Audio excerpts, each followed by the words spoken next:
Number 12 مسلمانوں کی طرف سے چلائے جانے والے خدمت خلق کے اداروں مثلاً ہاسپٹل وغیرہ کے ذریعے بلا تفریق کے مذہب تمام لوگوں کی خدمت و اعانت کرنی چاہیے. یہ انسانی ہمدردی اور اسلامی تعلیمات کا تقاضا ہے. البتہ اس کا لحاظ رکھنا ضروری ہے کہ زکوٰۃ کی رقم صرف مستحق مسلمانوں ہی پر خرچ کی جائے. رقم رقومات ہے اور اسی طریقے سے اور دوسری جو بزنس وغیرہ کی رقومات ہے غیر مسلمین کو اس سے فائدہ پہنچایا جائے,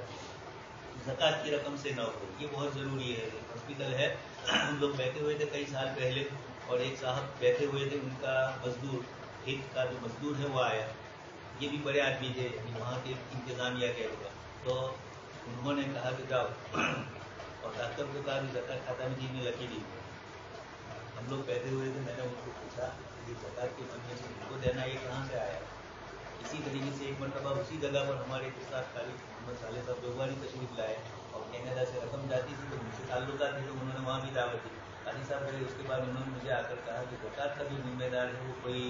گاندھی کر کے تھا, گاندھی پاکستان میں غیر مسلم تھا, انہوں نے زکوٰۃ کا مسئلہ نہیں خبر تھا. تو اس طریقے سے زکوٰۃ فنڈ تو قائم کیے جائیں لیکن صحیح مصرف میں استعمال نہ ہو, وہاں بھی چلا جائے. اسی طرح مسلمان کبھی کبھار ان کے گھر میں کام کرنے والا غیر مسلم ہے, وہ پیسے مانگے ہیں, بتا رہے ہیں تو زکوٰۃ میں دے دو, یا خود مسلمانوں نے زکوٰۃ کا مستحق نہ ہو اس کو دے دیے جائیں. اس لیے ہاسپٹل وغیرہ میں تو عموماً ہمارے یہاں یہی ہوتا ہے. ڈسٹبن بھی ہے, ہمارے دیہاتوں میں جو ہاسپٹلیں چلتی ہے غیر مسلم مسلمان کا کوئی فرق کیا, ان کے یہاں بھی جو ہاسپٹلیں ہیں وہ مذہبی ہے اور جو ساماجک لوگ ہیں وہ دونوں کا لحاظ کر کے دونوں میں چلاتے ہیں. اس لیے یہ تنظیم بھی ہے. اتحاد, اخلاق اور تیسری چیز خدمت, یہ تین بنیادیں ہیں غیر مسلموں میں اسلام کو پہنچانے کی. نمبر 13 اسلامی تعلیمات کا تقاضا ہے کہ قدرتی آفات کے موقع پر مسلم تنظیموں کی جانب سے برادران وطن کے ساتھ بھی حسن سلوک کیا جائے اور ان کے ساتھ ہمدردانہ رویہ مسلمان بھی کرتے ہی رہتے ہیں. مسلم تنظیمیں تو مسلموں میں نہیں دیتی بلکہ بہت زیادہ کچھ تو آگے بڑھ کے بہت زیادہ وہیں دیتی ہے, یہاں دیتی بھی نہیں ہے. تو یہ بھی صحیح نہیں ہے. جب زکوٰۃ کی حکومت آپ کے پاس آئی ہے تو مسلمان کو اور غیر مسلم کا فرق محدود رکھتے ہوئے دی جائے. اور اسی طریقے سے سود وغیرہ کی حکومت ابھی بھی حکم کا چل ہی رہا ہے, مسلمانوں کو بھی دے رہے ہیں, غیر مسلم کو بھی تنخواہ سے جا رہی ہے. وایا انگلینڈ, ہمیں خبر ہوتی ہے انگلینڈ سے, اس لیے ایک گروپ ہے, اس کا نام بھی ایسا رکھا ہے, وہ پسندیدہ نام نہیں ہے, گریٹ تنکاریاں. گریٹ بریٹن ختم ہو گیا تو گریٹ تنکاریاں کہاں سے رہا. گریٹ مت سے جہاد کا بڑا ہونا وہ ہے تو ہے, لیکن یہ مراد نہیں ہے. اور ہمارے دوست نے قائم کیا ہے, ہمارے ساتھی مدرسے میں پڑھتا ہے, تو اس کو میں نے یہی لکھا کہ یہ مناسب نہیں ہے, اس کا نام بھی اقبال ہی ہے. معاشی مسائل گاؤں میں جنسی تعلیم, یہ یہاں انہوں نے قائم کیا ہے. اب آپ جانتے ہیں جنسی تعلیم کے لیے تعلیم گاہیں بتا ہی دیا کابل والوں نے کہ کیا ہونا چاہیے. خالد صاحب کا پورا ایک مضمون ہے, اسکول میں دونوں کی تعلیم ایک ساتھ ہوتی ہے تو کیا کیا پریشانیاں لاحق ہوتی ہے. ساری پریشانیاں ہوئی ہیں. وہاں قاسم صاحب آگے فرماتے رہتے تھے کہ ایک لڑکی کے سامنے نوجوان لڑکی آئے اور اس کے ذہن میں کوئی چیز نہ ہو تو پھر اس کو حکیم صاحب کے پاس جدید کہ مسلمان ایسا ہی ہو, لیکن یہ ہے کہ یہ چیزیں ہوتی ہی رہتی ہے. قیدیوں کے حقوق, چونکہ قیدیوں میں زیادہ تر مسلمانوں ہی کو قید کیا گیا تھا, جنتا لوگوں میں بھی اور ہندوستان میں بھی کثرت سے دیکھ رہے ہیں. ان کے بھی بہت سارے حقوق ہیں, یہ بھی انہوں نے لکھے ہیں. عنوان دے دیا, بعد میں معاملات پڑھ لینا. جدید ذرائع ابلاغ کے ذریعے عقود و معاملات, ممالک میں عدالت کے ذریعے طلاق, یہ بھی یہاں سب میں مسئلہ ہے.